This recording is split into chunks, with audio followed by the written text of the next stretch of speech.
fantastic day for Rhode Island. This is big. This is about as big as it gets. Thousands of jobs, a national leader, a huge increase in renewables, leading the way, a national example.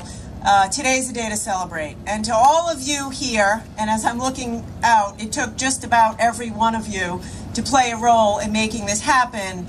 I want to say thank you. I want to say thank you. This was an exciting vision. It's something that's easy to talk about and hard to do.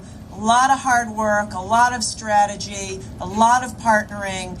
And to every one of you here who's played a role, I can't thank you enough. And on behalf of all of Rhode Island, thank you.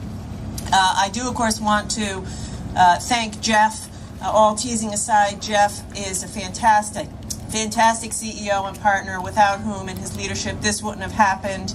I want to thank the mayor, who has been a staunch supporter of this project from day one, and of Provport. Thank you, Mayor, for your support. All started under then Mayor Cicilline, who was a huge supporter of Provport then and has continued to support renewables and wind in his position in Congress. So thank you, David, and of course my partner in the State House, the Senate President. Not a day goes by, literally, that the Senate President doesn't pay me a visit and say, more jobs today, Gov, more jobs today. So the guy's always got his pedal to the metal on behalf of Rhode Island. And of course, I want to thank Charlie Donadio, who owns Pioneer, and Marcia Blount. I saw Marcia Blount from Blount Boats, which built this vessel behind us. This boat, if you want to be, have a little Rhode Island local pride, this boat is the only one of its kind in the United States of America.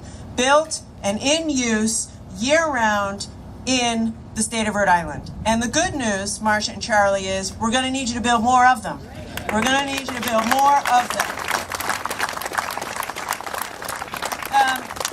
And of course, I want to thank Chris Watterson and your wife and your dad for all you guys do here at Provport. As has been said, it was just a little under 2 years ago that we were standing here with Jeff and the team, marking the final stages of construction on the Block Island wind farm.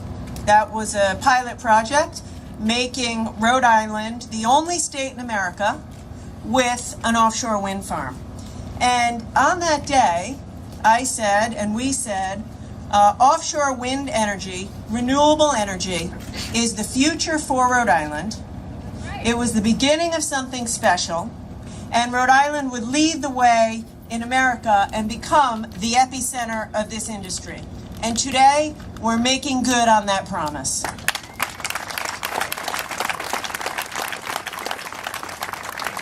For a long time, and by the way, here on Allens Avenue in this area, for a long time, Rhode Island was the epicenter of manufacturing, particularly jewelry manufacturing. And then we watched that go away, all the jobs go overseas, and we didn't do anything. We didn't do enough to replace that industry with industries of the future. And as a result, we just watched all our friends and family and neighbors lose their job. And it landed us in a place with the highest unemployment rate in the country.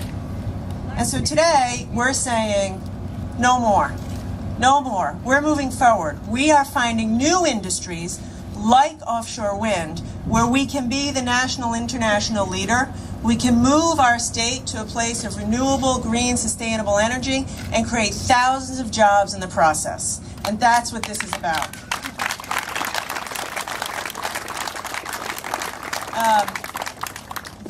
I think we turned a lot of heads with 400 megawatts. This is big. I don't think people thought Rhode Island would go so big, but we said go big or go home. We're about doing big things. 400 megawatts is more than 10 times the size of Block Island.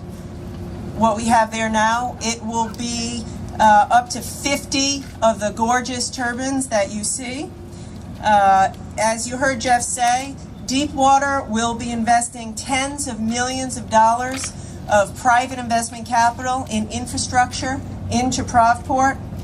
And the project in total will be enough to power about 200,000 average homes in Rhode Island and be affordable. Clean, affordable energy for 200,000 homes in Rhode Island. I will say I am so proud of Deepwater. They competed hard in a difficult process with competitors from all over the world, and they won fair and square. They won because of the quality of the team and because they know how to partner. They know how to partner with our commercial fishermen, and we're going to continue to partner with the commercial fishermen. They know how to partner with the building trades. They know how to partner with the federal authorities, with the state authorities, and with the local authorities. So thank you, Jeff, for all that you've done and for all that you're going to continue to do. As has been said, this project is going to create 800 jobs over the next few years, as well as 50 permanent jobs.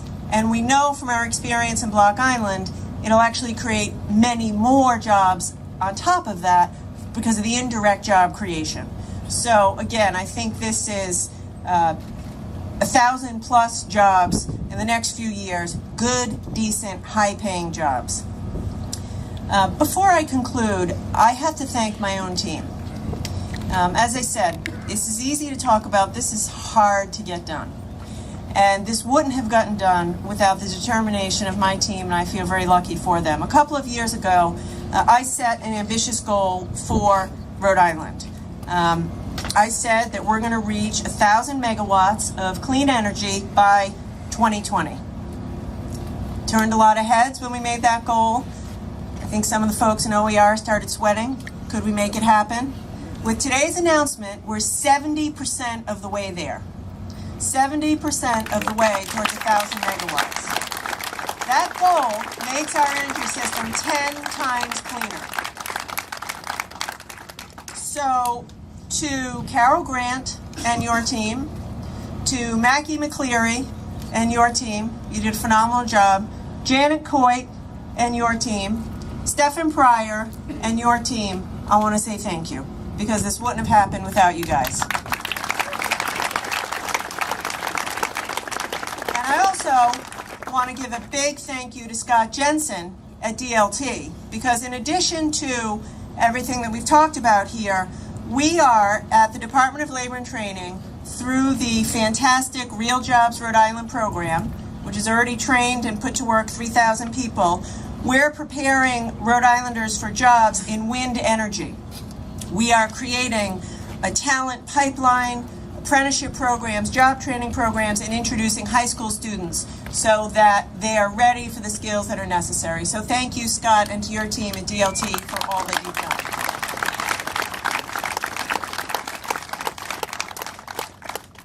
At the end of the day, what this is all about is making Rhode Island a better place for Rhode Islanders. People that live here, people that work here, people that call Rhode Island home. And as I've said, many, many Rhode Islanders are going to get a good job because of this. Driving the vessels, making the vessels, assembling the wind farm, servicing the wind farm. And so next up, we're going to have a few of those Rhode Islanders whose lives have been impacted in a positive way because of this project. And to all of you who had your shoulder to the grindstone for the past 3 years to make this happen, I want you to hear from the people whose lives are going to be made better because of your work.